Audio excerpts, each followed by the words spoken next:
Adonai roi lo echsar binot deshe yarbitzeni al mei menuchot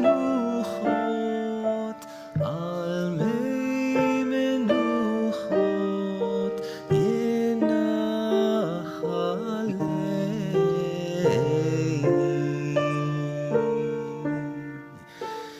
nafshi yeshovev yancheni b'maglei tzedek yancheni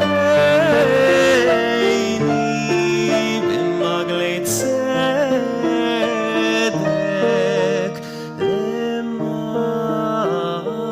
leman shemo gam ki elech begitz al mavet lo ira ra ki ata imadi shivtecha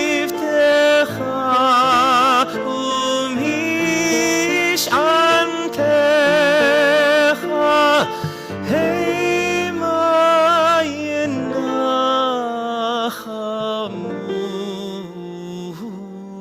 yenachamuni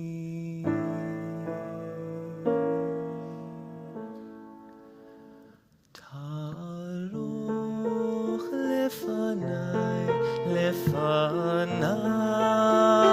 lefanai shulchan neged tzorerai dishanta Hashem en roshi kosi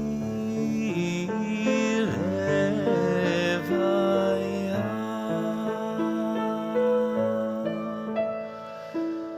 ach tov v'chesed yirdefunni kol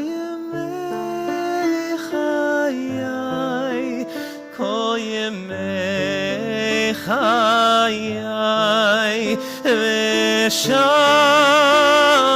v'shavti beveit Adonai le'orech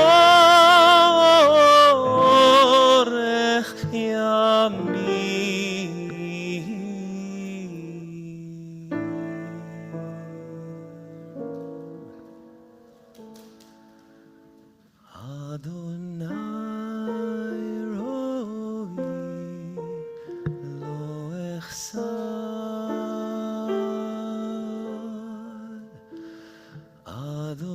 Adonai roi lo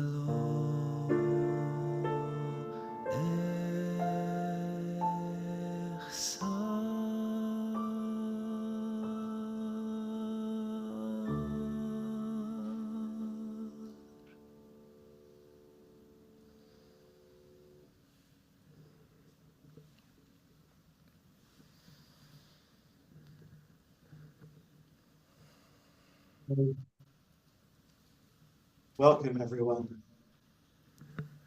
Welcome to those of you in New York, to those of you here in the Philippines, to those of you joining us online. We're doing the best with we can in technology to connect everyone today. So we appreciate your patience.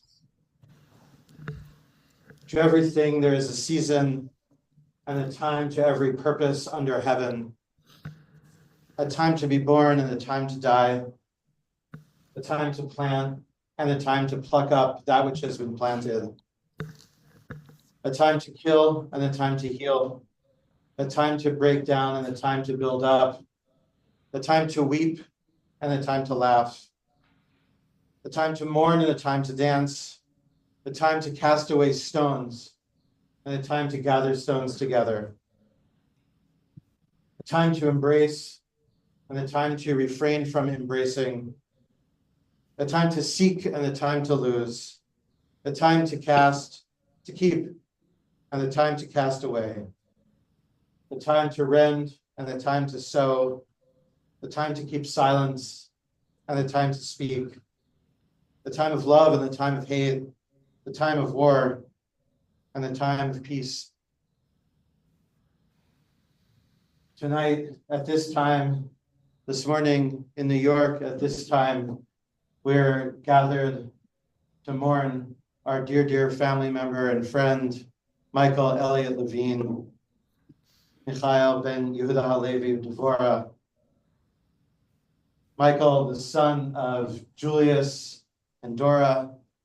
Michael, the nephew of Aunt Sadie. Michael, the husband of Ray. Michael, Tito Michael, Uncle Michael, to many. I'm looking around the room here. Michael, the mentor.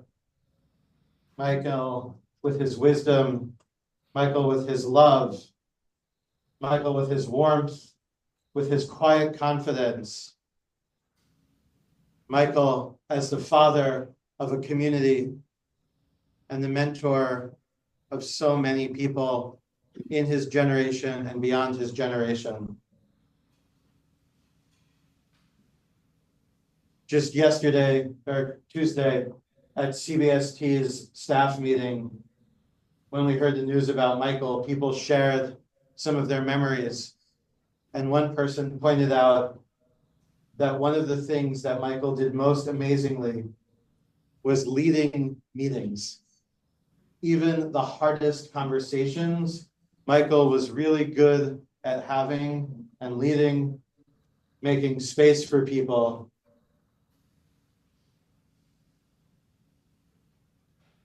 Today, Michael, we get to have a little bit of a conversation to try to just honor you even a little bit for the many ways in which you've honored us. What my colleague shared on Tuesday was that sometimes she wished that every single meeting that she goes to in her entire life could be led by Michael. So maybe in that way, we'll, in thinking about Michael's memory, center him and allow him to continue to lead us even beyond this world into the next world. Cantor Rosen, thank you for singing the 23rd Psalm so beautifully and accompanied by Joyce. And we're going to repeat the 23rd Psalm in Tagalog and in English here. Yeah, thank you.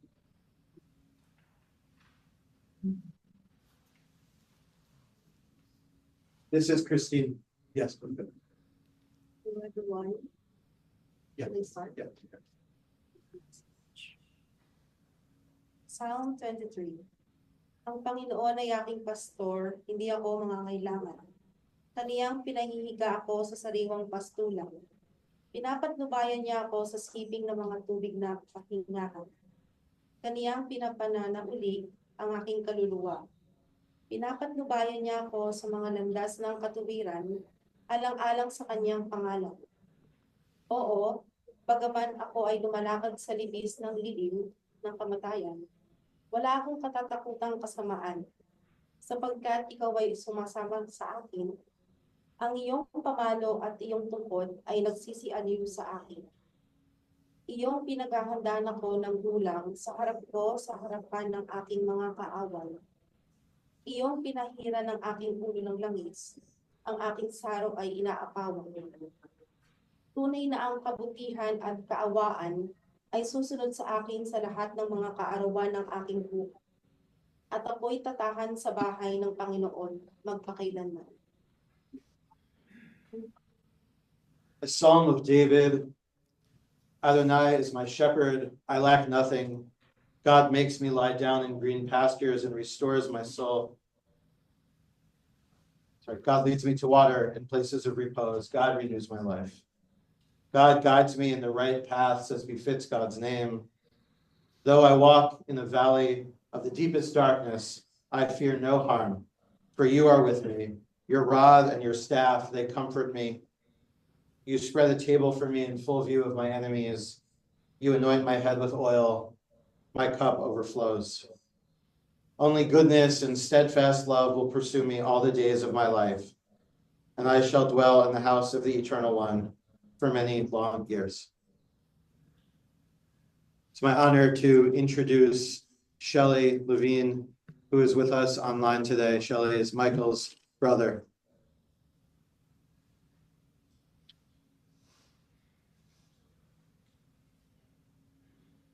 May proceed now? I may proceed? Yes, please. Okay. I'd like to give a little background of our family and family history. We lost our mother when Michael was 13 and I was 17, 18 rather. I was in college then when Michael was 13, so it was harder on him. At that point in time, Aunt Sadie stepped in, basically took over the role of mother. So we have had an interesting situation. Most people have one mother. We were fortunate enough to have two. They lived close together in Lower Manhattan. They traveled extensively on cruises, land trips. They went to casinos. They had breakfast every weekend morning. It was a wonderful, wonderful relationship. And yeah, for Sadie and Michael. And it filled a great void that was left. And for that, we, of course, are always indebted to Aunt Sadie, who never married, but this was her family. And they traveled, as I said, extensively. They had this common interest. But one day, Michael met Ray, and things changed for the better. And their relationship lasted 34 years. It's a wonderful thing to think about it. Here is a person with a different background, different race, different religion, different language, together for 34 years with a wonderful relationship. And he stopped smoking, which was a major accomplishment. And we were all very happy about that. And so today we share with Ray and with the family the good things, all the good things that came about. One thing I wanted to emphasize is that with all the differences between Ray's background and our background, Ray was an integral part of the Levine extended family, accepted, an integral part, and loved, and just part of us. We can't say it more emphatically. So we are indebted to Ray, always will be. And some words for Ray is that, Ray, we're here for you. Anything you need, anything you want, we're here. We always will be here for you. Okay, I didn't talk about Michael's profession. He was well respected in his field, working for the city. Enjoyed it very much. He did very well. And he accomplished his goals, his own personal goals. So all in all, when you look back at all the positives, there are lots and lots and lots of positives. And we in the family are very, very grateful to Ray for being a part of the last 34 years. And it's been a wonderful experience. Thank you all.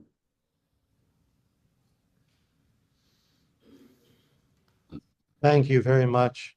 Thank you, Shelley. I'm going to ask Michael's cousin Mark and Jody in the sanctuary in New York to come to the Bima to share some words as well.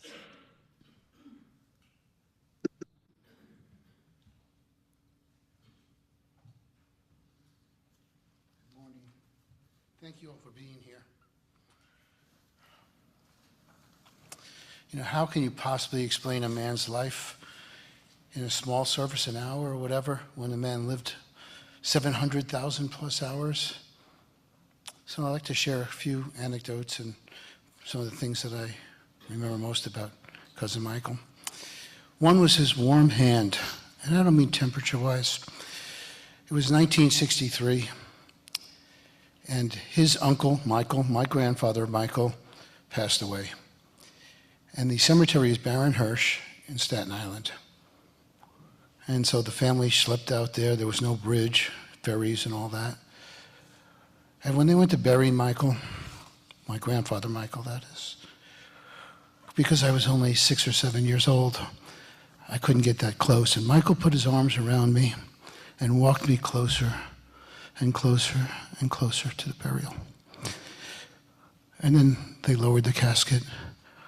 And it's probably the strongest memory of my childhood, because that was the first time I experienced death, as I'm experiencing now again. And it was with Cousin Michael, with his arms around me. And to me, that's probably the strongest and most memorable moment of being a 6 or 7 year old, is being with Cousin Michael. Michael was an explorer. He liked to just get out of his box and do different things, moving to Greenwich Village and many different things like that. I remember him as an explorer because one day he grabbed the car and Aunt Sadie and me and decided to go to the Amish country and check that out in Pennsylvania. Unfortunately, the car broke down in the Holland Tunnel. Another memory, okay, how he handled that, okay. Cousin Shelley talked about him leading meetings. He was so articulate. Watching him present a meeting was a complete lesson on how to do that. He was a great listener. He would remember. He used silence as part of his speaking. It was really, really wonderful. And for me, I always try to emulate that. And it was just incredible. Michael, the organizer. I've never seen somebody so organized in my life. Every photo is labeled. Every negative is labeled. And I remember when he first got his apartment here in Greenwich Village, as all this was happening, Aunt Sadie took me over to the apartment to show me how organized Michael was. All his socks were completely, his dresser, everything in it was completely organized. And Aunt Sadie's like, see, this is how you do it. Okay. I never got that skill. Michael, the negotiator. My first experience negotiating with Michael was when I was being a brat and I wanted to stay up late at night and watch Johnny Carson when I was 8. Michael negotiated a deal where I get the first 10 minutes. And from there, his negotiation skills are, he liked to think of himself as one of the creators of Soho. He was on the community planning board 1 and 2. There was a lot of artists in Soho. And he took it upon himself to meet with these artists, to meet with the city, to meet with the planning board, to meet with local community members, and thus the creation of Soho. So that was like amazing how he just came from his heart. He was just a loving man. Michael the historian. One of the greatest thrills was driving around or walking in New York, and he knew so much about every block. This is where the Dutch were, and this is where Peter Stuyvesant was. Why does West 4th Street and West 10th Street cross? Oh, there were different neighborhoods back to the 16th, 17th century, and he would explain it. He just loved to do that. Uncle Shelley talked about the cruising. Yes, Michael loved cruises. I don't know how many he took, but it's in the dozens and dozens. And that was his favorite thing to do, have a good time. He knew how to have a good time. Michael the gambler, we talked about the casino. He loved the slots and the action and the noise, and he knew how to have fun. And that's something I'm going to take away is, yes, there's the serious side and the family side, and then there's the fun side. And that's something I'll always remember Cousin Michael with. Michael the educator. He had so much skill on the laws of New York and the blocks and this and that. And then he decided to teach. So he went out and he taught. And I think that's just his way of giving back and loving this city. He loved Greenwich Village and New York City with such a passion. The largest quality by far is the word pride. Double entendre intended. He had so much pride. It was just, and he was so proud. And one of the earliest ones was Stonewall. He was so proud and had so much pride that he was at Stonewall when it happened. That gave him this temple. He was so proud of this temple, this congregation. He'd talk about it all the time. I remember several years ago, it's Mark, we're going to be in the Javits Center. We've grown so big. We can't be in our little shul anymore. And I'm like, and always, I think on Friday nights, it was like, I'm on Zoom. We're doing a Shabbat service. And he was so, connected with everybody, as well as Monday nights and Sunday nights and several others. Pride, proud. Ray, his husband, Cousin Shelley enumerated on that. He loved Ray. And I think that let his love out, just being married to Ray, having Ray there. He was so proud to be married to Ray. That was the love of his life. He was so proud to let his love out, to completely come from his heart. For many years before Stonewall, perhaps it was locked in there. But with Ray, it shone all over the place. Pride. His brother, we just heard from. His family, we have Cousin Jody here. Unfortunately, Cousin David has passed. And there were nephews and nieces and the grandkids of some of the other cousins. And he loved his family. Everything was the family. Once a year, a family vacation. And he talked so highly about them. His friends, there are several here. And then there are some that are here on Zoom. I know Michael and Jay. And I know Sharon is in Florida. His friend Larry's there. And I got acquainted with them, as well as many others. He was so proud to have such great and close friends. So as I adjourn and conclude, there's no good way to say goodbye. It's just not easy. How do you say goodbye? For me, he'll always live in my heart. And I just tore this ribbon with the rabbi earlier. It's a sign of you're inside there. A beautiful man, a mensch, everyone's caretaker.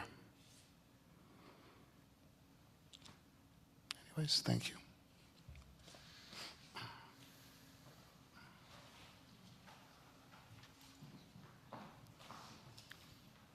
Thank you. I think Jody was going to say a couple of words. Great as well. Thank you. Yeah. Okay, those are two hard speeches to follow, but I'll try.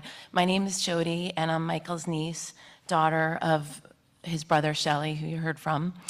As I started to gather my thoughts about Michael, as you can imagine, from hearing all that, there's so much. So I just thought I'd start with one of my earliest memories. Michael was 5 years younger than my dad, which somehow landed him with us at the kids' table at all of our family parties. And though he acted comically exasperated about this, we knew that he loved it just as much as we loved having him there with us. As everyone who knew him can attest, Michael was funny, a great speaker, and very entertaining. He never spoke down to us kids. Instead, he brought us into his interests, even if it was styling the dinner table for a candid family photo where he just couldn't have a ketchup bottle or soda bottle in the frame. I thought this was funny, picky, but years later, as a stylist for Martha Stewart Living magazine, where I was laboring over table settings, I felt his influence with me at every photo shoot. Another interest, as Mark mentioned, was gambling, and he made himself a pretty impressive little home blackjack setup. And he taught us kids the rules, and we played at a lot of family parties. and he was always the house. And if you know anything about gambling, the house almost always wins, which meant that he took our money. We were little kids, and he took it. But that's all just to say that we didn't care. He made it fun, and we were just happy to be at the table with him. As a city planner, as Mark said, he had a hand in shaping the South Street Seaport and rezoning Soho to designate it as a joint living and working district for artists, and among many other really cool projects. As a young man in his mid-20s, he walked around Soho, before it was known as Soho, with a clipboard, trying to get artists on board with the plans. And sorry, Mark and I didn't check each other's speeches, so I might be repeating. But he said he felt it was a spy. I love this story, that he felt it was like a spy story, with so many artists suspicious of him, hiding from him, trying to avoid him, though he eventually, of course, won them over with his charm and enthusiasm. And I was explaining this to the kids just this past Thanksgiving, and even with his cognitive decline setting in, he exclaimed to the group, "I invented Soho." As kids, we saw Michael and Great Aunt Sadie, who lived near him in the village, almost every weekend. On these visits, we'd often pile into my parents' car. Michael would take us around to see the projects he was working on and other interesting sites, always explaining the thinking behind building setbacks, plazas, arcades, pocket parks, and more. Just as Mark said, always the educator. And family was everything to Michael. He was always so close with my dad. And what my dad didn't mention is how my dad would do anything for his little brother, and Michael knew this. Their relationship was really a beautiful thing. When Michael quit smoking, as my dad said, he was having a hard time. My dad went over to his apartment and repainted all the walls, him thinking that maybe the nicotine smell was contributing to the cravings. And this was just one small example of the love and dedication to his brother. Michael felt the same way. And Michael and my dad cared for their Aunt Sadie, who helped raise them after their mom died. To Sadie, they were precious, and Michael, the baby, was her prince. I remember a birthday cake she bought for him, and she asked the bakery to write her message of love and pride, and he squeezed a full paragraph onto the cake. I wish you'd never seen a cake with more writing on it. And Michael was crazy about his aunts and uncles and just friend level close with his first cousins. Family gave him so much joy, and he took pride in being the keeper of the family tree and all the photo albums. He adored my mom, Adele, as his own sister, my husband, Fred, and all his grandnieces and nephews. Michael and my brother, David, had a very special and close relationship too, sharing passions, especially for architecture and photography. When my brother was a kid and into his teens, these interests inspired a collaborative project where they made a photographic record of downtown Manhattan, shooting from the exact angles and perspectives of photos that Michael himself took when he was a teenager. Michael gifted both of us, when we turned 13, our very first film cameras, a Canon AE-1. We were thrilled, grateful, and so proud that he thought we were ready. He opened our eyes not only to photography, architecture, and urban planning, as I mentioned, but design, which became a defining part of my own life and career.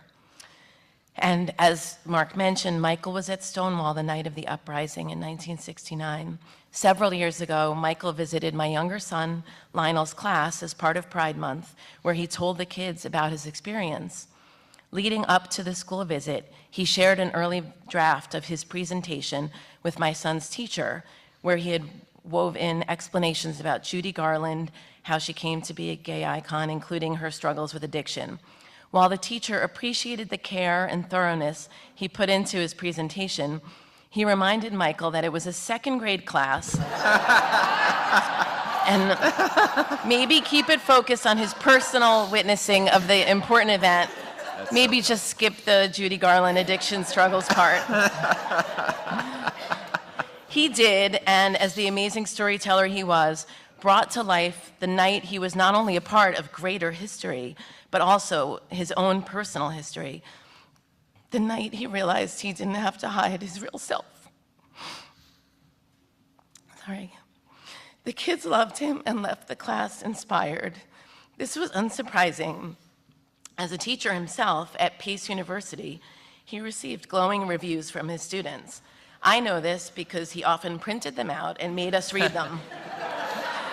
I'll share some of the reviews. I was actually able to find some online, and the most common words and themes, full of superlatives, were the most passionate or most knowledgeable, cares about his students, great sense of humor, highly recommend, great professor, and able to make urban planning interesting to anyone.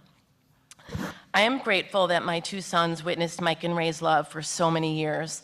They even got to be ring bearers at their wedding, internalizing that love is love. When they were little, playing house with some friends who were girls, and all the girls wanted to be the babies, my older son Sammy said to his brother, "No problem, we'll be the two daddies, like Uncle Mike and Uncle Ray." I'm grateful for so many fond and fun memories, trips, wisdom, books, and other gifts from Michael that I will treasure forever. And the greatest gift Michael gave us, bringing his husband Ray into our family, one of the kindest and most loving people you'll ever meet. Thank you, Michael. We love you. And to end, I just want to add one note.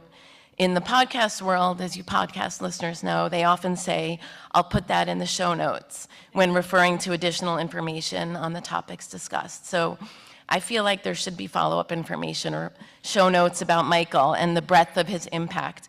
So if you'd like to hear more details of these stories that we kind of touched on, please see me after the service and I can share links. Thank you.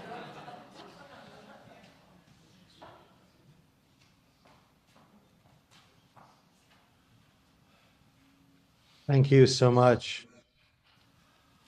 I'm going to ask Saul Zalkin in the sanctuary to offer a eulogy now. Saul Zalkin.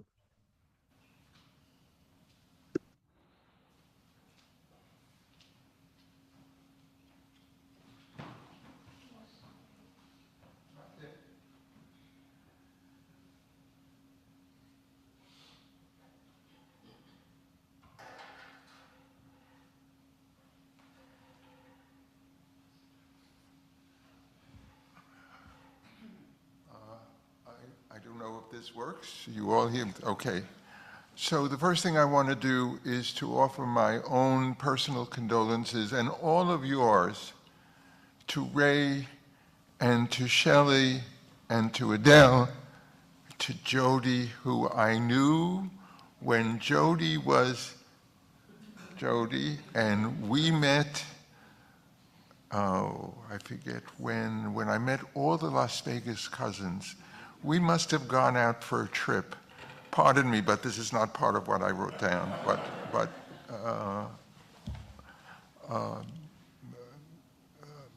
When I think of Michael, I think of three things. The first is Michael's bravery. As you just heard, Michael was part of the Stonewall Rebellion. And as you also just heard, Michael earned his living as a city planner for the city of New York.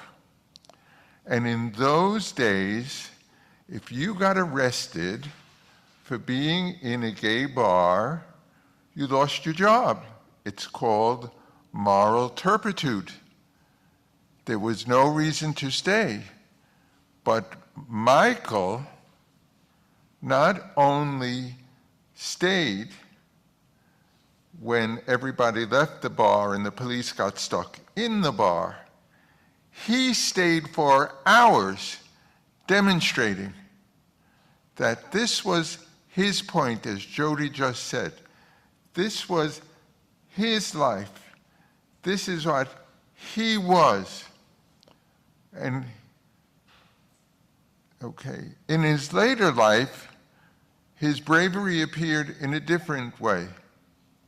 Michael suffered from a degenerative eye disease, which caused him to lose his vision over time. But he never retreated into the shell of, woe is me, I can't see. He complained. He's entitled to complain. I complain too. But he continued working with his various community boards and started teaching city planning at Pace. When his eyesight got so poor, he could no longer teach. But he continued walking Keiko every night in the street. I want you to think about it, because New York City streets, as if you've walked around these blocks of the synagogue, are not smooth and even. And if you can't see where you're going, it's very risky. But Michael did it anyway.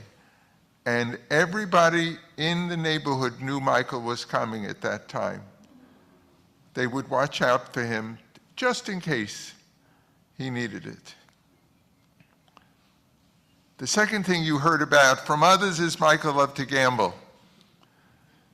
And I mean casino gambling. He would go to Las Vegas with his Aunt Sadie several times during the year. After he met Ray, the two of them would drive to Atlantic City and to the Poconos to play. When Michael learned that several of us at CBST liked to play, he organized a blackjack game after services every Friday night in his apartment. As Jody told you, he got an official cloth. He got chips stamped with his initials, okay? And while others would go out to the bars or go out to dinner after services, we would go back to his house and play. We ended up being 5 or 6 of us, and it turned out, as Jody said, Michael, the house always wins. Except I don't know what he did with the money that you gave him, but the money that he got from us went into a kitty. And Michael, we used that money for an annual trip to go to Atlantic City over Christmas, because that's when some of us who taught had time off to go to Atlantic City. And we used to stay in not quite a bungalow, but in a building that was really made for the summer, was not heated. And one winter, we all froze. We slept together in the same beds. As soon as the casinos opened in the morning, we got up and we went back inside only because it was warm. And we never stayed we stayed in casinos after that. My sister told me the other night, remembering a trip to Atlantic City, she and I, our mother, Aunt Sadie, Michael, and people from the group, we had a wonderful weekend. The idea was not, let's see how much money we could make. The idea was, let's be together and have a good time.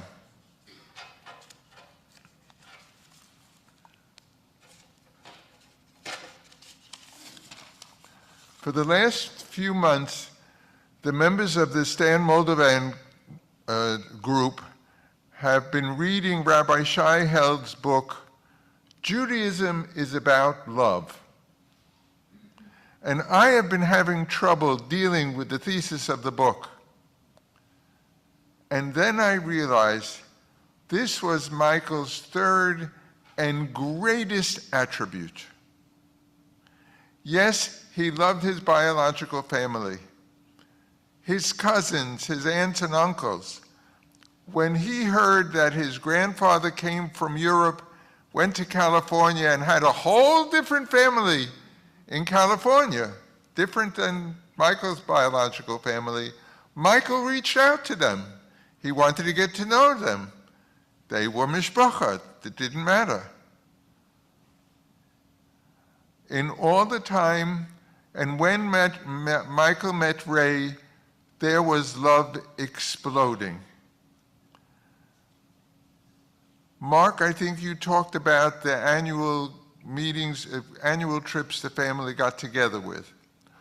Well, Ray had cousins in Canada, and Michael would go, the two of them, I mean, he couldn't drive anymore then. Ray would drive them up to Canada. He loved meeting them.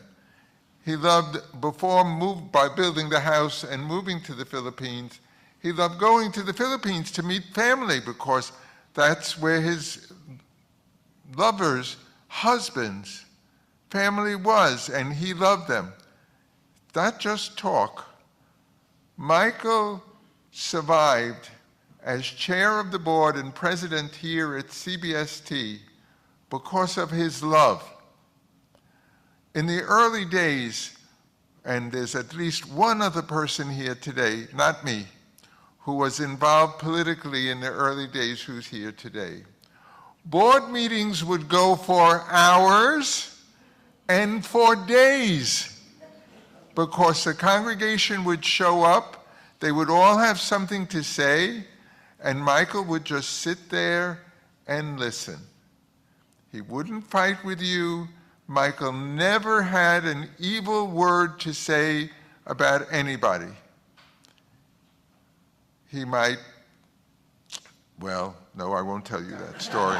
It's about me, and so we'll leave it all about it. When his official roles as chair and president of the congregation ended, Michael's love for the congregation never ended. Rabbi Rachel Weiss wrote on Facebook a beautiful story about how on Slichot, during the day, Slichot is a service before Rosh Hashanah, okay?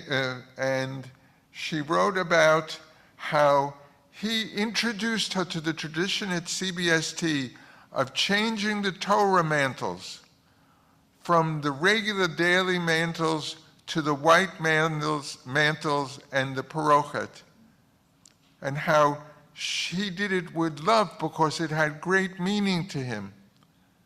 And she then did the same thing at her congregation now. And I know Rabbi James wrote about once she was complaining to Michael about something she thought she couldn't do. And what does Michael say? So why not?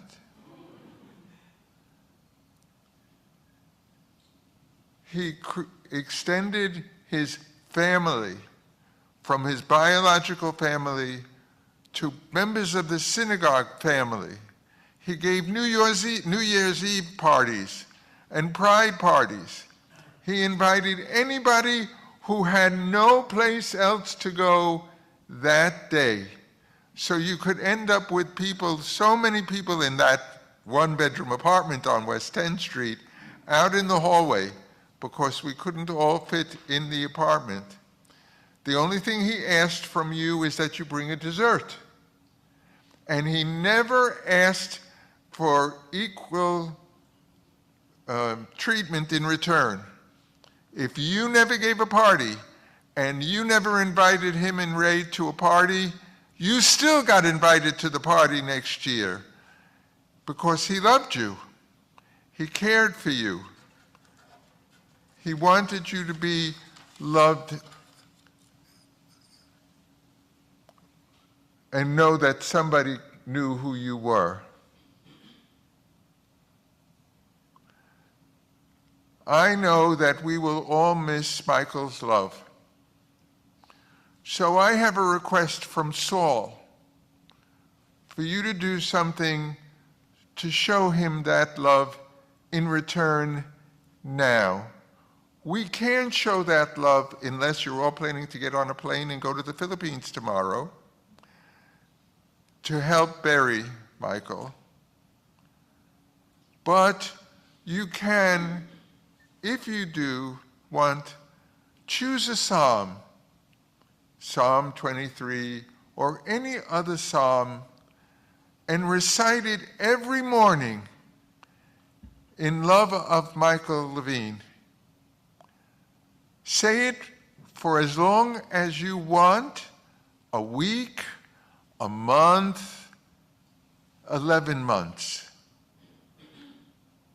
And I would ask, if you're at a service where they say Mourner's Kaddish, and you don't have a reason to say the Kaddish on your own, then please stand up and say to yourself, or even out loud, you're saying this Kaddish in love of the memory of Michael Levine. May his memory be a blessing to all of us, and may we be a blessing to his memory. Thank you, Saul. Thank you so much. We're going to ask Rick Landman to join in the sanctuary on the bima.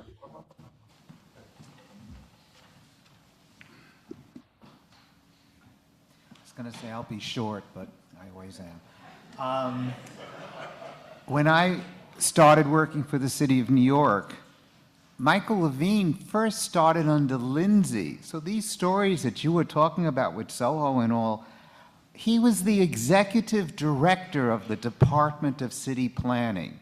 So all of those other pieces, strategic planning and all, Michael was involved with everything.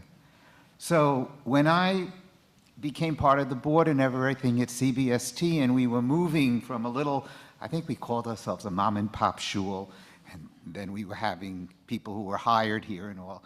Michael was a professional, experienced person who did this all the time. Believe me, if you ever went to a city planning meeting, they went on and they were screaming. And again, I cannot think of either as a friend at a shul or at city planning, Michael ever losing it. So we were the beneficiaries of all of those years that Michael worked at city planning. And then as the Koch administration came and we had more protections, they started GALEP, Gay and Lesbians in Planning. Who do you think was one of the founders who started it? It was Michael. And then when I tried to get on to Community Board 2 in the village, who was the vice chair of the community board? Michael Levine. So it wasn't just, he had developed into organizational and into important positions in all of these things. And yes, I've been going through my pictures and I found Michael, Ray, and I went on RSVP cruises. And I have never gambled, but every time I had to find Michael, I had to go to the casino on the boats. So the one story I want to share with you is something that people have had a little bit of it, but Michael has more of it than people realize. If you can believe, in the late 70s, there were politicians and people in America who were trying to promote laws to restrict the rights of LGBT people. And Anita Bryant was their spearhead. And a group of us, you know, from New York decided we want to do a national march on Washington. And the one group, the National Gay Task Force, said, you're not ready.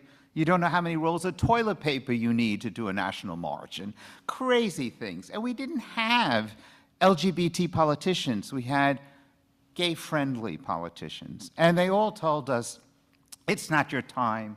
You don't know how to do this stuff. But many of us were involved in the other civil rights movements. And we said, no, we're going to do it. So they said, well, it has to be a grassroots movement. You have to have a meeting where you're going to vote on, should there be a march, when is there a march, who's going to be the national and the New York representatives, what's your mission statement and all. But this was 1979. None of us had any money. So I went to Michael Levine. Now again, I was a member of CBST, and explained to him, will you let us use Bethune Street on a Sunday morning? I'll open and close and clean.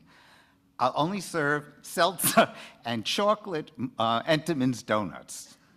And no one else can bring in any food. And we had the meeting. He called up the board. He had a special vote. And they gave us the permission for free to use Bethune Street. It was out of that march, 150,000 people showed up.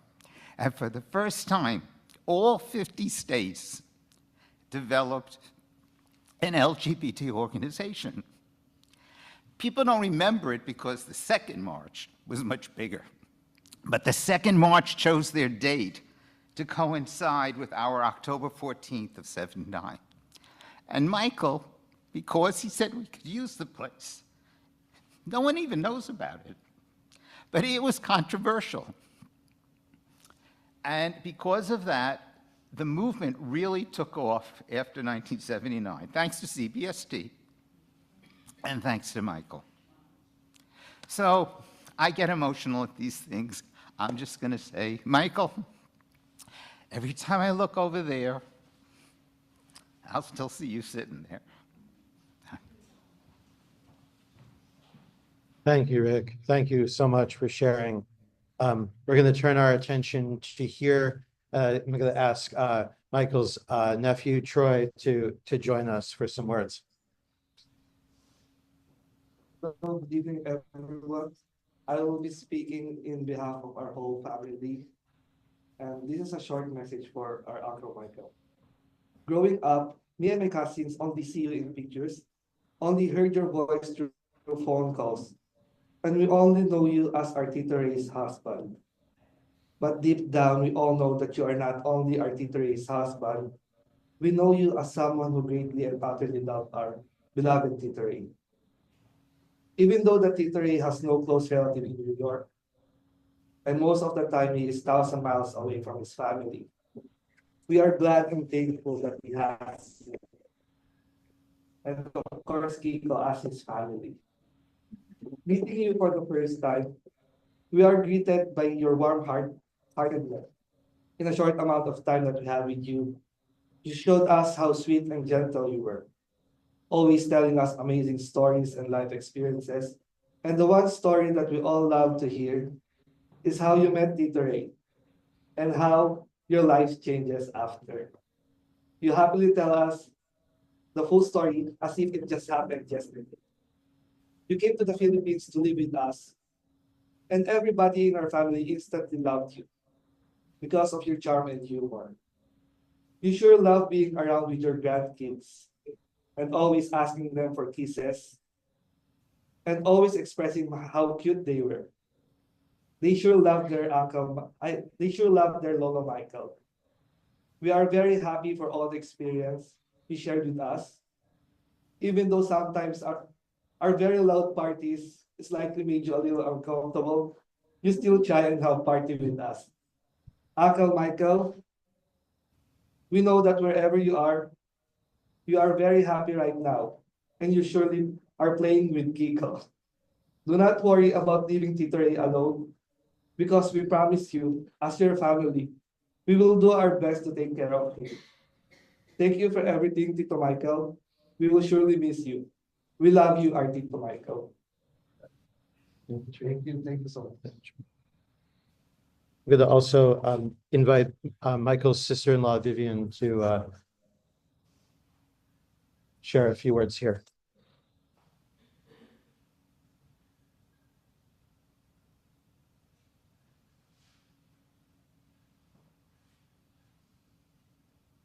Good evening, everyone. Good morning, New York. Morning, US. In behalf of our family, we would like to thank Congregation Beth, Shvat, Torah, everyone who attended the service, and most especially Rabbi Klein from New York, United States, who personally come here to the Philippines just to lead the service. Our family really appreciated everything, and we know that Uncle Michael is very grateful to the wonderful gesture. Salamat sa lahat ng sumuporta sa mga huling sandali ni Michael. Kami ng aking mga kapatid, lalo-lalo na si Junior, ay taos puso nagpapasalamat sa mga nakiramay, nagdasal at dumalo ngayong gabi para damayan ang aming pamilya. Love you, Mike. Thank you. Thank you. We'll turn our attention back to the sanctuary in New York. I'm going to invite CBST's past president, Lisa Kartzman, to offer some words.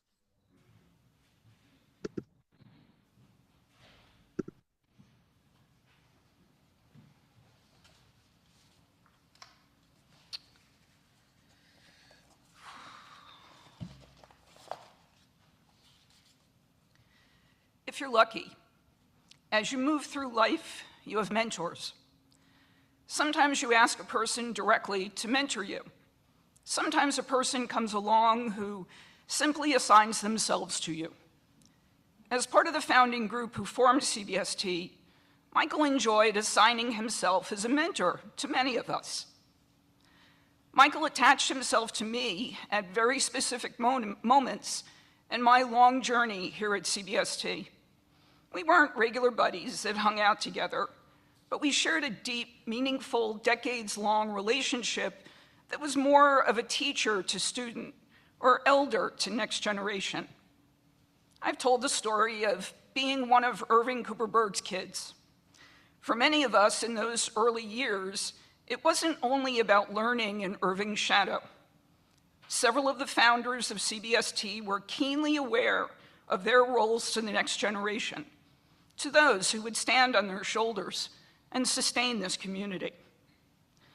As one of the young volunteers here at CBST, I was tagged one evening pre the high holidays to meet with Michael and Mark Bieber. May his memory be a blessing. The purpose of the meeting was to assign honors to congregants. They had lists of past participants, the donor lists, the service outlines, a membership list, and their own very strong opinions about who would get an honor. I didn't understand why I was there, and finally asked Michael. He looked at me and said, "You will be doing this someday and need to understand how." As the years passed, there were many other moments where Michael felt it was time I did certain things in service to the community. He felt I needed to shadow him during the high holidays, looking for those with honors or just holding copies of the honors list. Michael said I needed to attend Slichot to help change the parochet and Torah mantles. Be there, he said, and I've never missed one in 30 years. It was Michael who assigned me as a gabbai one Shabbat morning. He told me I needed to learn to lead Friday night services and ensured I was scheduled. He then moved me to Rosh Hashanah Day 2 Torah service, where I happily remained as a service leader for many years using his outline. Like a child lacking the patience and understanding around these assignments, I would always ask, why do I need to do these things? Michael would look at me and say, because you are serving the community and need to know how. Post one Rosh Hashanah Torah service, Michael pointed out that I missed a word in the outline. A word? I missed a word. Yes, he said, and every word matters. That's why it's in the outline. Michael's precision and sense of detail added to the cement of our values and operational cadence as a community. He was often behind the scenes advising and coaching on the running of the shul so that the baseline member only attending on holidays or Friday nights, everything would seem seamless. As leaders and volunteers, we all knew we could count on Michael. During my years as a board member and then president, Michael was a constant, consistent presence for me. He also never hesitated to comment or critique me and remind me why I was doing this important work. When I became president, Michael said, "You must attend every service and every event." Once again, I asked, why? Because the community must see you. They need to feel your presence. You need to be a constant for them. Of course, Michael was right. I came to a place where I had to assign honors. I had to write a drash. I had to lead services. I had to be present, display leadership, not miss any words or opportunities to welcome people into our community. I had to use the tools passed to me, hone them, and pass them to the next generation. These were the lessons. These were the tasks given to ensure continuity of our community. As I was writing this eulogy for Michael, it occurred to me that in addition to feeling the emotions of loss, I felt Michael's presence. This past Yom Kippur, as I filled in for Michael in leading the Torah service, which we all watched him do for so many years, I said I was standing on Michael's shoulders. I was honored and privileged to do so. As I stood there, I recall feeling Michael's presence. For many, many people that Michael mentored throughout his life, we will always feel his presence within us. We carry the lessons, the words, the ultimate sense of importance of community he showed to us. And in these ways, Michael's presence lives on. Michael's way of giving praise was to kiss you and say, "You did good, Bubby." Michael, we will always love you. You did good, Bubby. You did good.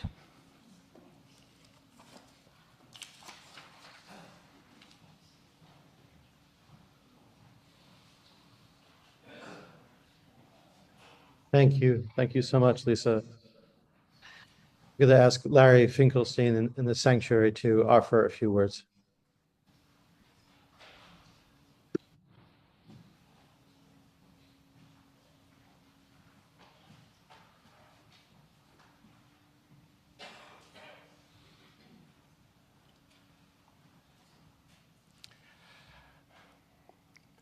So many of you probably know that I had a prior life, that I was married to a woman and had a son and lived in Queens and was a member of a synagogue there. One of the issues in my coming out was how to become gay, or openly gay, and Jewish. And I found CBST. Shortly after I started attending services, my friend Robert introduced me to a friend of his, Dick Radvin. Dick was thrilled to meet me. And he said, "How are you going to get involved at CBST?" And at that point, my involvement was maybe going to Friday night service once a month. I had just come out. I was not interested in dedicating my life to a synagogue. I wanted to figure out what I had been missing for the last 25 years. Dick said, "Don't worry," he said. "Next time you're there on a Friday night, I'm going to introduce you to my friend Michael Levine. He'll figure out where your place is going to be." I said, "Okay." So I continued to go to Friday night services. We were then at the church. I sat in the back. Michael sat in the front. I watched and I observed. As I used to call myself, I was a lurker. And I saw this guy, Michael Levine, do everything. He would be up, he would be running services, he would be making announcements. I would see him on the high holidays at the Torah services. He just was everything, and I just felt that getting involved with Michael was not the thing I wanted to do at that time. But we became acquaintances. And it continued that way as we moved here. I sat near him on that side of the room. But we were acquaintances. And then COVID came, and we were locked down. I mean, we all remember, Rabbi, that Monday when you started our Psalms class, and we all figured out what Zoom was and how to mute, sort of. But at the same time, a group of us who had become friendly here started getting together Sunday evenings on Zoom.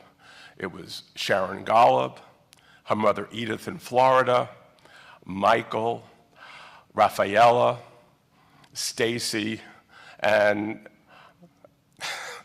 I was going to say the other Larry, but in reality, I am the other Larry, and Larry K is Larry.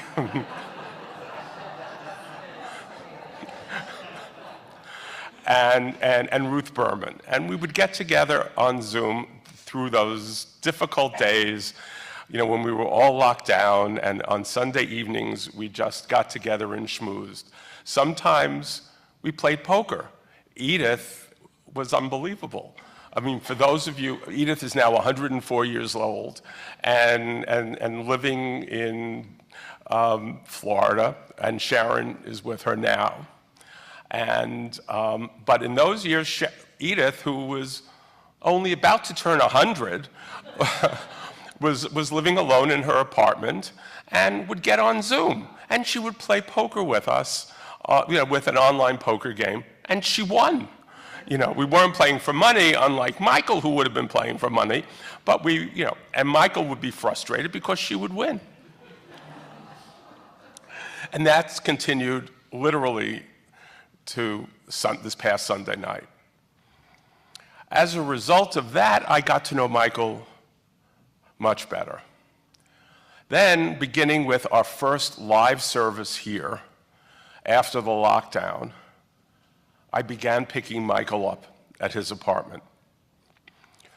The first week, I think we spoke on the phone 3 times to make sure that I was going to be there at 5:30 to pick him up, to drive him here. And over the following weeks, no matter how many times I spoke to him during the week, he would call me Thursday afternoon and say, "Larry, are we on for tomorrow?" I said, "Yes, Michael, I'll pick you up at 5:30. In the early days, I would pull up to the corner of 6th Avenue and 10th Street, and Michael would be standing there waiting for me. And he'd get in the car and we'd drive. I'd drop him off in front of the building and I'd park the car. As time progressed, it became obvious to me and to everybody else that Michael was failing. And without even discussing it, I said one Friday night, I said, "Michael, you know what? I'm going to pull around and pick you up in front of your building." He said, "Fine." And luckily, there was a fire hydrant right in front of his building. I would pull up into that fire hydrant, and he would come out and get in the car. Invariably, he was waiting downstairs in the lobby, schmoozing with Richie, the doorman. As time progressed, I would pull into the hydrant, get out of my car, go into the lobby, hang out with Richie and Michael, and then walk with Michael and get him into the car. I would get him here. We'd pull up in front. In the beginning, he would get out of the car and he would walk in, and then slowly it changed until at the end, it was not only me, but other people who were coming in at the same time would stop and help Michael into the building. Similarly, leaving, in the beginning, we would walk to my car, and as time progressed, I would come around the block. And sometimes, the traffic on 30th Street and 29th Street, it took a while for me to get here. Michael was never happy that he had to be waiting for me to get here. After services, we would go to dinner. And in the beginning, it was me and Michael and Sharon and Stacy. We would begin going to various restaurants, but ultimately we settled on going to the Chelsea Square Diner.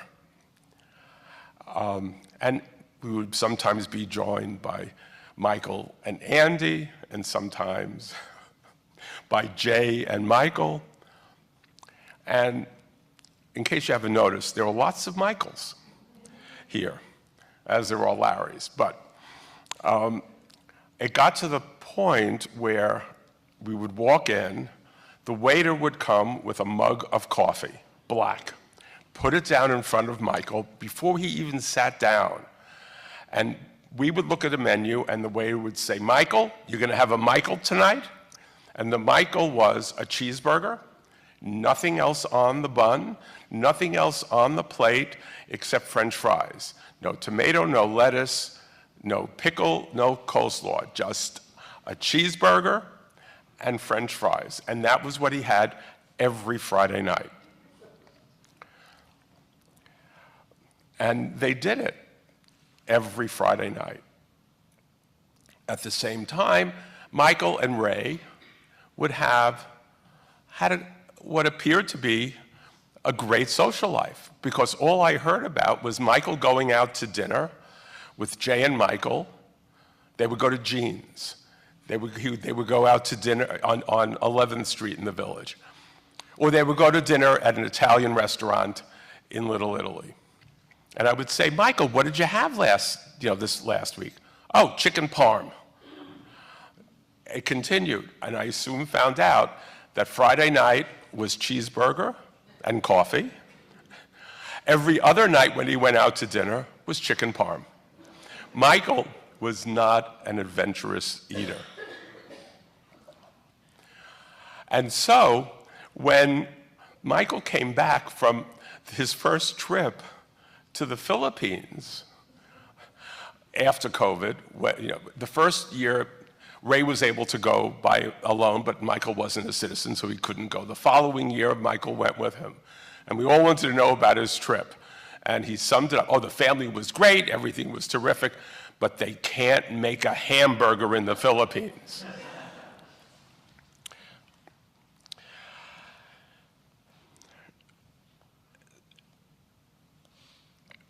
As you've guessed, Michael was very regimented. He was organized, as you've heard from everyone.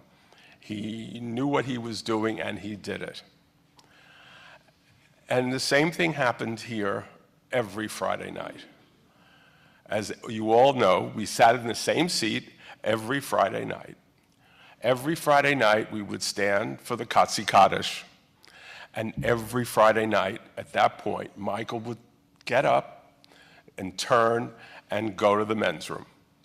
Every Friday night. But before he left the room, he would go to the memorial wall and touch Dick Radvin's name and touch Aunt Sadie's name. One Friday night, as more recently, as it was obvious to people that he was failing, a congregant went up to him, not realizing what he was doing, thinking that he was looking for the exit door, and took his arm as if to help him leave. He took his cane and hit her. and she backed up, and, he did what he was doing, and he left. He went to the men's room. He came back, and he said to me, in not such a low, "Can you believe what she was trying to do?" And I said, "Michael, I'm sure she just thought she was trying to help you." Who asked her? I can do anything, I'm fine. And that was the way he was, literally. He was active, he was independent, he wore Keiko, he went out with Ray and his friends, he was together with us on Zoom and here in the sanctuary until August. And one Thursday in August, I didn't get a phone call. And I didn't know what to do because this was something that had been happening for 4 years, every Thursday. So I called him and I said, "Michael, is everything, oh yeah, everything's fine." I said, "Are you going tomorrow night?" "Of course, I'll see you at 5:30. I got there at 5:30 and he wasn't sitting and talking to Richie in the lobby. So I called him. He said, "I'll be right down." And it took a few minutes, but he came down. There was something clearly not right. And the following Thursday, he didn't call me, and I just didn't know what to do. I didn't know if I should call him and talk to him again. Was this going to be, or was he trying to tell me that maybe it was too much for him, something that he couldn't verbalize? So I didn't call him about Friday, and he didn't call me either. And that was basically the last time I picked him up, and he came. And we know that Ray made the decision, once Michael received his diagnosis, for them to move back to the Philippines where he could get the care that he needed and the love and support of Ray's family. And I just know that he's at peace. But I also know that every Friday night At the beginning of the Kasi Kaddish, I'm going to get up and go over to Michael's name on that wall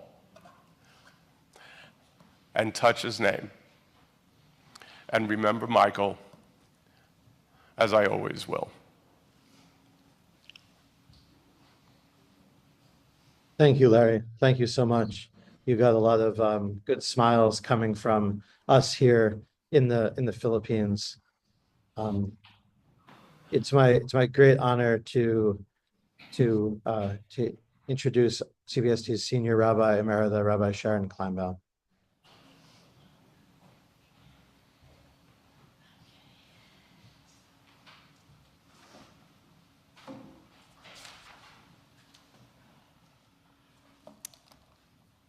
It's a huge honor for me to be here on this occasion. And I want to thank Rabbi Klein for inviting me to offer some words. Michael was born in 1946, just on the cusp of the end of World War II, the Holocaust, and the booming American Jewish community that emerged post-war. His grandparents came from Belarus in the early 1900s, and his parents, Dora and Julius, led a very deeply Jewish life in that very deep part of Brooklyn, Crown Heights. The Holocaust was deeply significant in that moment of the Jewish community, of course. And for Michael, as he described it to me, he came to believe that he had come into the world to help keep the Jewish people alive. When he was 16, they moved to East Flatbush, remaining a Brooklyn boy. His grandparents, while Orthodox, his family conservative, he started going to a conservative synagogue where English was spoken. And in late 1950s, when his mother died and Aunt Sadie became his substitute, or as he would say, second mother, all you need to know about Michael is to look at how Michael and Shelley treated Aunt Sadie. She was a part of this community, as many of us remember, and many of us were at that funeral in Staten Island burying Aunt Sadie. And for those years of her life, the way that Shelley and Michael took care of Aunt Sadie speaks to such depth of character. They never left her alone. They integrated her into their social lives, into their professional lives, into their family lives on every occasion. And so beautifully described by the family members here today. And Jody, I remember when you first got that job at Martha Stewart and how proud Michael was of you and your brother and your whole family. He was a great example of a gunkle, of the gay uncle who understood his role in that next generation's life to be deeper than just a distant relative. He took that so seriously. And what a tribute that you offered him today. He is so proud. When Michael spoke at Sadie's funeral and said these words that I want to share because of his own words. When Dora Levine died 40 years ago, this was in 1996 when Sadie died, Shelley and Michael lost their mother. And when Dora Levine died 40 years ago, Aunt Sadie lost not just her sister, but her best friend. It was therefore natural, Michael said, that Shelley and Michael and Aunt Sadie would develop a relationship that would last 40 years. But it was more than aunt and nephews. In fact, it was more than most mothers and most sons. They were also best of friends. We could say it's a shame that Shelley and Michael have now lost their mother a second time, but that's not how we feel. We feel twice blessed by having Dora while we were young children and Aunt Sadie for the last 40 years. I almost need not say anything else about Michael than those words. So many of us knew Aunt Sadie well, and Aunt Sadie was a part of those older women that people brought to CBST and made members of CBST. So in fact, I did Sadie's funeral as her rabbi also to create a generation of parents for so many in the community whose own mothers disowned them and Sadie was one of those. Now, Michael loved going on cruises, but he didn't only like going on cruises, he really loved to cruise as well. He graduated from high school in 1966. He went to Hunter College, where he earned a BA in political science and sociology. He then received a master's degree in urban planning. But when he talked about this time of his life, there was a great deal of sadness in him then, because he knew who he was as a gay man. But he felt he would be rejected by his family and, as was described, by his professional career as it emerged. The summer of '67, while a student, he left his family's home for the first time and moved into the Village, which was his great passion. Greenwich Village was his great passion, and he lived in a small studio apartment on 9th Street and University Place in the Village. And in 1971, he moved into the building that Lynn and Sarah still live in on 10th between 5th and 6th, and that Larry, you described picking him up so beautifully. He loved the Village. But it was a sad time for him because he had this bifurcation that he could not overcome. And after graduating from Hunter, he began to work for the New York City as an urban planner. And Rick, thank you for that incredibly perfect description of what his professional life was. It was a passion for him. He loved this city, and he loved thinking out how to help the city become a better place. And he did play an extremely significant role as a professional in the designation of the historic district status of the Greenwich Village and creating the zoning changes that made Soho possible to be residential. He did, in fact, invent contemporary Soho. He spent 2 years of his life mapping out every single building of Soho, figuring out every single person who lived in different places, mostly artists who were squatting at the time, for those of us who remember Soho.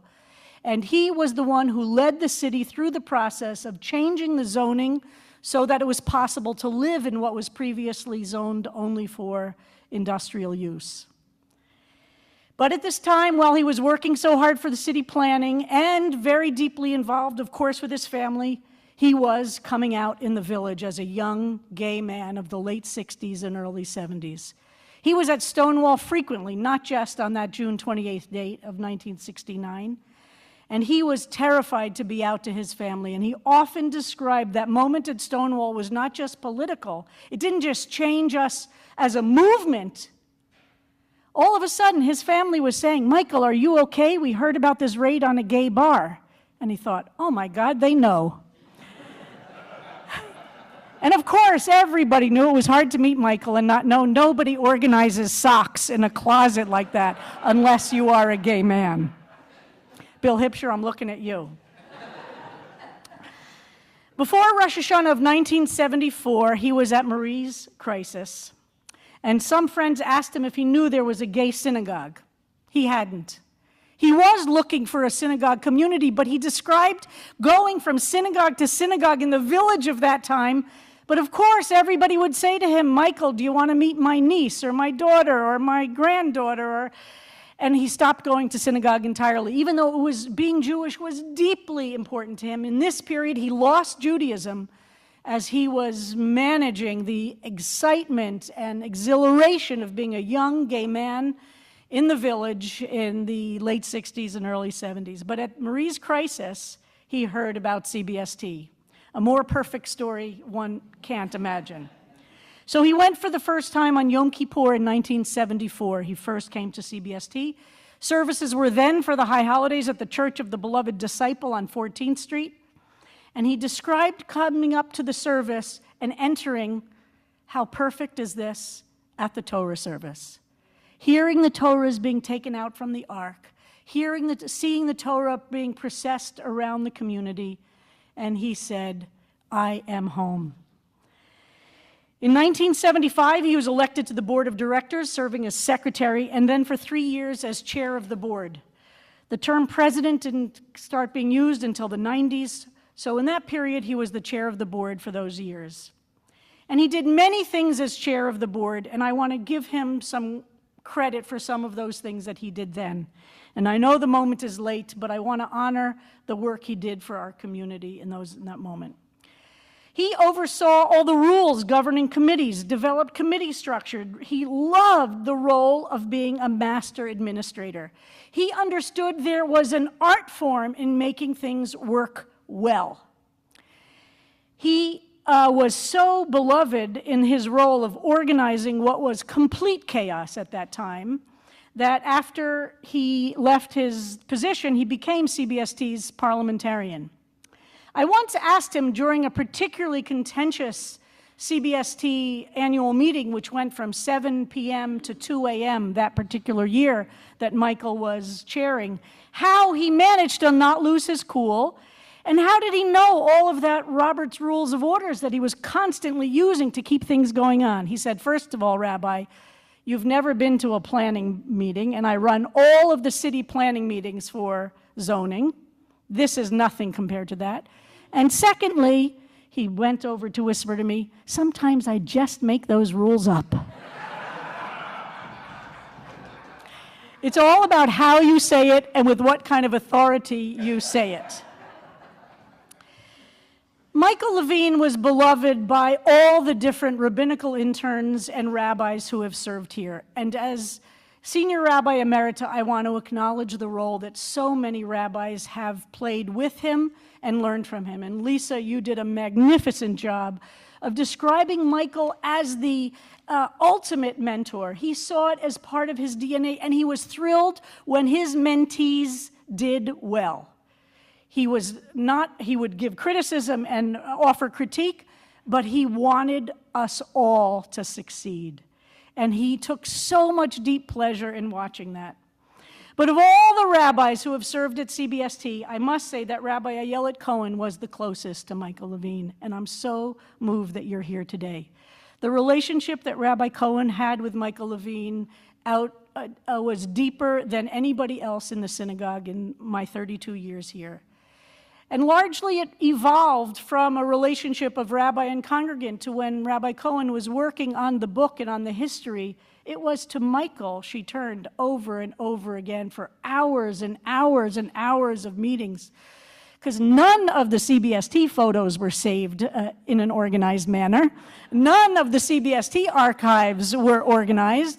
And Michael would sit with Rabbi Cohen for hours and hours and hours. Every single photograph you see in the CBST book that Rabbi Cohen wrote, Michael looked at those photographs and identified who the people were if we didn't know them anymore. What was the occasion? What was even the year? What was the moment? And I want to offer a story that Michael offered at Dick Radvin's funeral. When Rabbi Ayelet Cohen and I, meaning this is in Michael's voice, were sitting at Dick's bedside at the last moments of his life, she turned to me and asked, "So, how did you and Dick meet and become such close friends for 35 years? No, it was not at a Shabbos service. No, it was not at a Yontif service. No, it was not at a Pesach Seder or a board meeting or a committee meeting or a holiday party. We met in the back room of the International Stud, a cruising bar in the West Village, only a few blocks from the shul. But it's not what you think. We were both chasing the same young man. We knew each other's faces from shul, and when we saw each other, we retreated to the bar in embarrassment. We awkwardly ordered beers, started talking, and became friends for life. And we never did find out what happened to that young man." Michael was also essential and a pillar of the World Congress of GLBT Jewish Organizations. And that institution was something that Michael fostered and helped to nourish for many, many years. And at that association, Michael met Ruth Gursky and Dick Radvin, who was also very involved. And then along with Mark Bieber, this crowd became an inseparable party machine. Dinners, brunches, casinos, etc. And when Michael became president in 94? When he was chair of the board, Michael had a very difficult decision to make, and this speaks to another part of his character. Reb Pinchas, who was the volunteer spiritual leader for many years up until that point, There was beginning to be a great deal of tension between Reb Pinchas and the congregation. And Reb Pinchas was becoming more and more and more orthodox, and the congregation was not following him to that degree of orthodoxy, which was of great disappointment to him, but the reality. And Michael was chair of the board. And it was on Michael's watch that he had to sit Reb Pinchas down and say, "You have offered us so much and led us so far, but ultimately you're not the leader for CBST anymore." And this is to Michael's credit. He and Reb Pinchas remained friends to the rest of Reb Pinchas's life, and Michael was a part of his life for those many years following. But Michael understood it was not right for CBST anymore. CBST was not going to become more orthodox, and Reb Pinchas's frustration at CBST wasn't good for him either. So Michael was able to use his incredible relational skills to make a transformation that really was the best for CBST.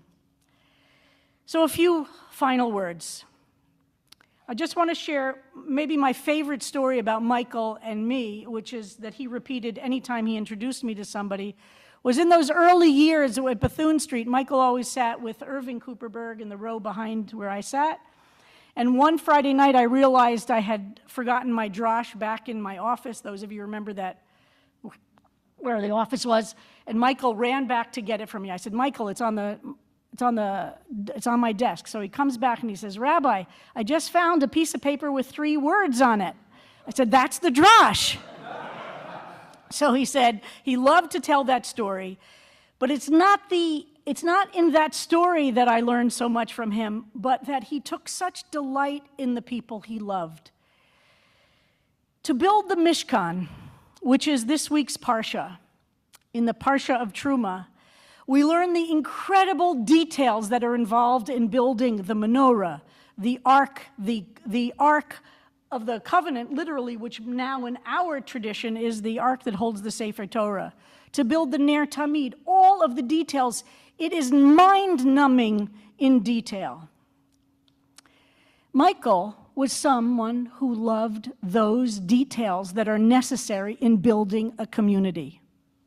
He wasn't Bezalel. Bezalel is the artist who designed those details. And to Michael's credit, he loved who he was, which was the great master of administrative details, which is why he and I worked so beautifully together and why he and Irving were such an incredible pair. He was not, and he was the first to say it, he wasn't the visionary, he wasn't Bezalel, but he was the one that executed the vision to make it actually happen. The Bezalels of the world desperately need the Michael Levines of the world. And Michael Levine never felt like it was a secondary position. He understood his skills were the exact skills that are needed to take vision and to realize it. And it is in itself a profound art form.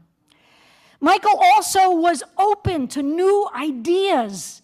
He wasn't like many gay men of that generation who resisted the transformation of Judaism to include, like women. Michael loved change, even though he was, as described, quite regimented. But if it was presented to him and explained to him as an idea, and a great example is slichot. We never did slichot like that at CBST until I think my second year. And Michael, for whom Torah was at the center of his life, when I described what I wanted to do, and I said, "Michael, can you think of how we can do this?" He was so thrilled to be able to figure out a way to do it. Beforehand, we had just changed all the mantles in the parochet before congregants were there. But he understood that what I wanted to do is to make it part of the actual tekes ritual itself, and it was Michael who created that execution of the vision. So, in this week's Parsha, we have the creation of the Mishkan. Last week's Parsha was all about the grand ideas, all the rules that will make society worth living. But this week, the week in which Michael leaves this earth, are to remind us that it's in the details, in the small details, in the execution and the careful love of details, that anything worthwhile being built gets built. Asuli mikdash v'shachanti b'tocham. This was the slogan for building this building from this week's Parsha, from the Parsha in which, the week in which Michael Levine is leaving this earth. Build for me, make for me a holy place, a place full of holiness. And God says to us, then I will be among you forever. Asuli mikdash v'shachanti b'tocham. Make for me a holy place. Michael, thank you. Thank you for all you have done to make a holy place for all of us and for God to be with us.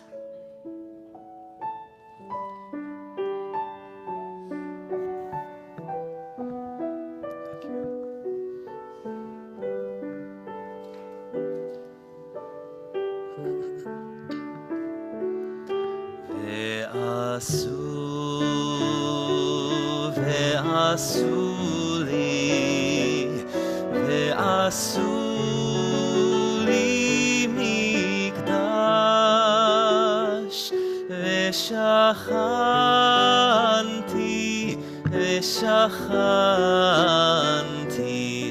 ושכנתי בתוכם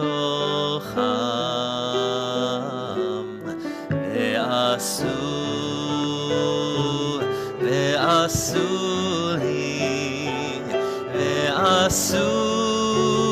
לי מקדש ושכנתי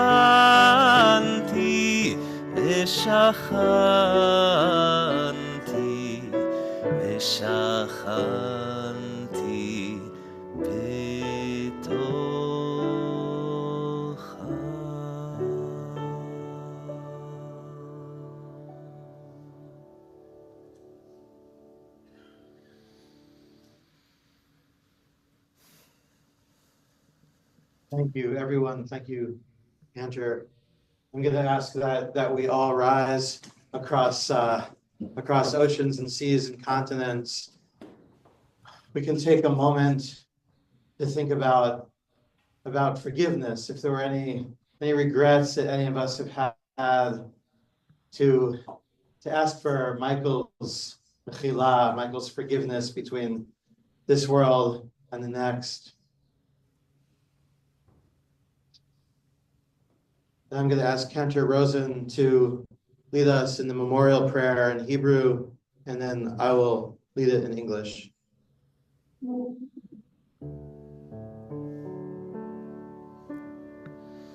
El malei rachamim shochein bamromim haמצי מנוחה נכונה תחת כנפי השכינה במעלות קדושים וטהורים כזוהר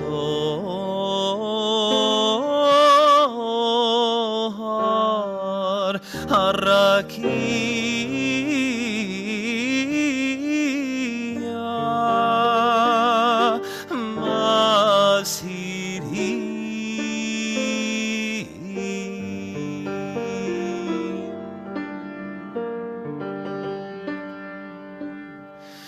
את נשמת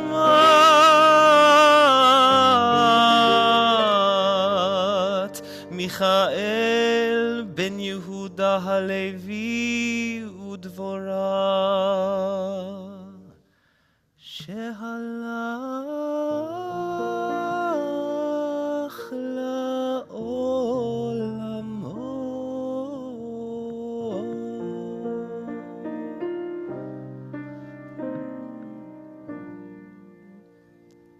בגן עדן תהי מנוחתו בעל הרחמים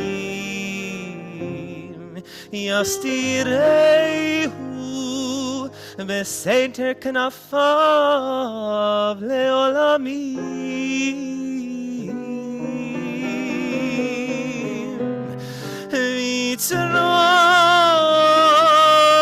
מצרור החיים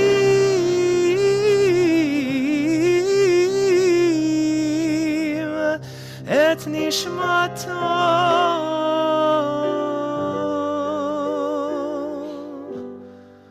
אדוני הוא נחלתו,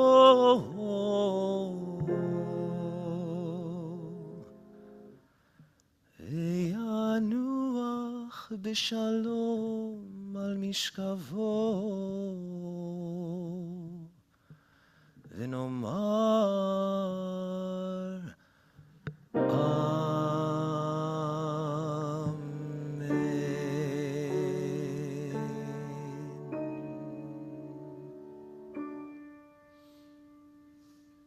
God, filled with mercy, dwelling in the heavens' heights, bring proper rest beneath the wings of your Shekhinah, your presence, amid the ranks of the holy and the pure, illuminating like the brilliance of the skies. The soul of Michael Elliot Levine, the son of Julius and Dora, who has gone to his eternal place of rest. May paradise be his repose. May you, God, who are the source of peace, shelter him beneath your wings eternally and bind his soul among the living that he might rest in peace. And let us all say, Amen. Amen. And now for the first time, we will say Kaddish for Michael's memory. And for anyone who is saying Kaddish for Michael, we will repeat this at each service you're at for the next 11 months, and each time we say Kaddish, his name will be lifted up, his memory will be lifted up, and his soul will be a little bit in the room with us. So, in memory of Michael Elliot Levine, if you have your Siddur, which is on your seat, it's on page 150. Please join with me. יתגדל ויתקדש שמי רבה, בעלמא דברה חירותי, וימליך מלכותי, בחייכון ובימיכון, ובחיי דכל בית ישראל, בעגלה ובזמן קריב ואמרו, אמן. יהי שמי רבה מבורך לעולם עולמי עולמיה. יתברך וישתבח ויתפאר ויתרומם ויתנשא, ויתהדר, ויתעלה, ויתהלל, שמי דקודשה, ברכו. לעילה מן כל ברכתה ושירתה, תושבחתה ונחמתה, דאמירן בעלמא ואמרו, אמן. יהי שלמה רבה מן שמיה, וחיים עלינו ועל כל ישראל, ואמרו, אמן. עושה שלום במרומיו, הוא יעשה שלום. עלינו ועל כל ישראל ועל כל יושבי תבל, ואמרו, Amen. And we ask that the one who makes peace in the heavens bring peace and comfort to all of us who need it on earth, who mourn. May Michael's name forever be a blessing. And let us say, Amen. You can see it.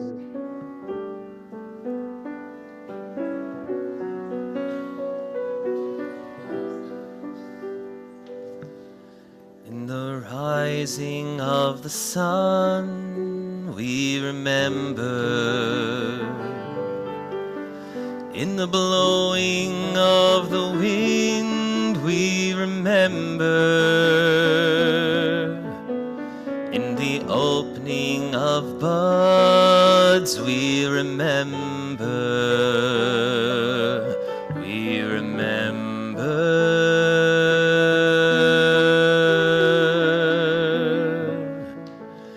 In the blueness of the sky, we remember. In the rustling of the leaves, we remember. As the year starts and it ends, we remember.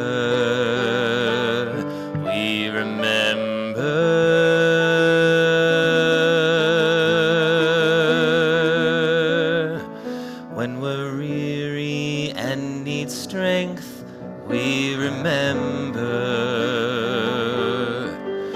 When we're lost and sick at heart, we remember. When we've joys we've yearned to share, we remember. We remember.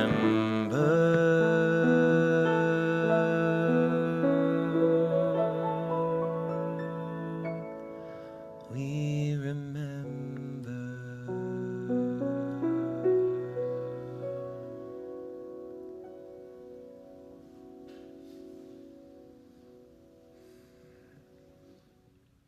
Michael's family, Ray's family here in the Philippines has been sitting vigil with Michael's body since he died. And this will continue overnight when we finish the funeral tomorrow with Michael's burial here in Santa Maria. After the conclusion of the ceremony in the sanctuary with some more of the words of the 23rd Psalm, Ray is going to take my place here in front of the computer. So if anyone who's online wants to say a word to Ray, Sharon can help unmute you if you raise your hand. And we'll talk about, I suppose if you're in the sanctuary, if you want to step to the front of the room, you could do the same. And we'll talk about additional ways to mark this extraordinary person who has also been a mentor for me and influenced me so much in the past 30 years. Thank you everyone for your participation and presence across oceans and lands to be here.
אך טוב החסד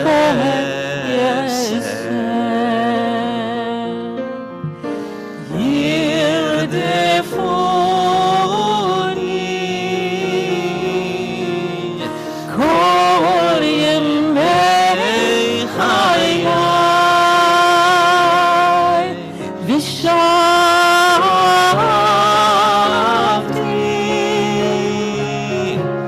ושבתי בבית אדוני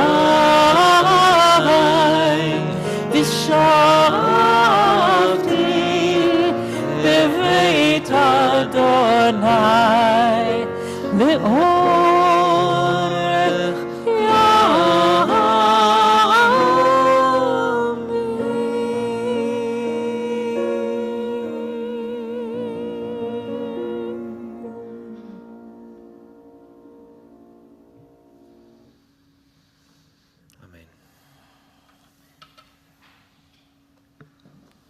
Thank you, everyone.